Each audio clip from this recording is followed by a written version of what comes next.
Vous avez peut-être prévu d'acheter des paillettes pour décorer votre table de fête demain. Eh bien, à l'avenir, c'est une habitude dont vous devrez vous passer. Leur vente va progressivement être interdite, car si ces microplastiques mettent des paillettes dans nos vies, c'est loin d'être le cas pour l'environnement. Explication Léa Kebdani et Marc Cour. Fin de soirée, les derniers invités sont partis, en laissant derrière eux quelques souvenirs. Les paillettes, une décoration que l'on voit partout, mais sur laquelle on ne sait pas grand-chose. Est-ce que vous savez ce que c'est? La paillette? Non. C'est... Ah là, c'est une colle que vous me posez. Avec quoi c'est fait les paillettes? Quelque chose comme du plastique? Il s'agit en effet d'une couche de plastique, recouverte d'aluminium, puis vernie. Elles font partie de ce qu'on appelle les microplastiques, si petits qu'il est difficile de s'en débarrasser. Et après, pour le ménage et tout, c'est horrible. Donc, on le déconseille fortement. Moi, j'ai des baskets à paillettes. À chaque fois que je mets des paillettes partout. En Europe, on rejette près de 4000 tonnes de paillettes par an. Elles s'accumulent dans l'air, dans le sol, dans l'eau. Un déchet bien plus complexe à traiter que tous les autres détritus. Ce déchet, on le voit. Il est visible. On peut le prendre et le mettre dans une poubelle. Le microplastique qui est envoyé dans l'environnement via les cosmétiques, on ne le voit pas. Il est invisible, on ne peut pas le récupérer, on peut pas dépolluer en fait. Une fois que c'est dans l'environnement, ça reste dans l'environnement. Des microplastiques qui se retrouvent ensuite dans les végétaux, dans les poissons, en bref, dans notre alimentation. On ne connaît pas encore l'effet des microplastiques sur les organismes.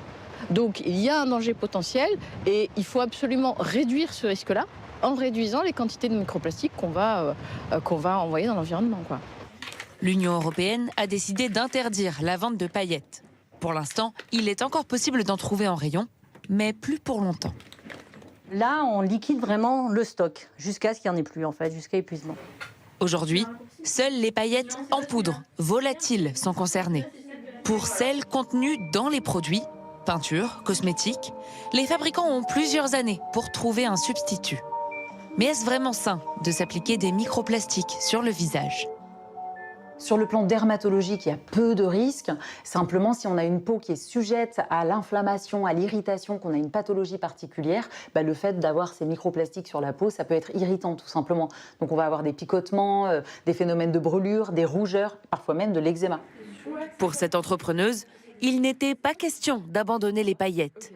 Alors, elle a trouvé la solution.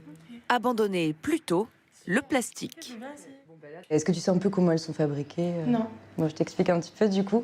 Celles-là, elles sont fabriquées à base de plantes. Des paillettes en cellulose d'eucalyptus et donc biodégradables. Cette marque française s'est lancée il y a 4 ans.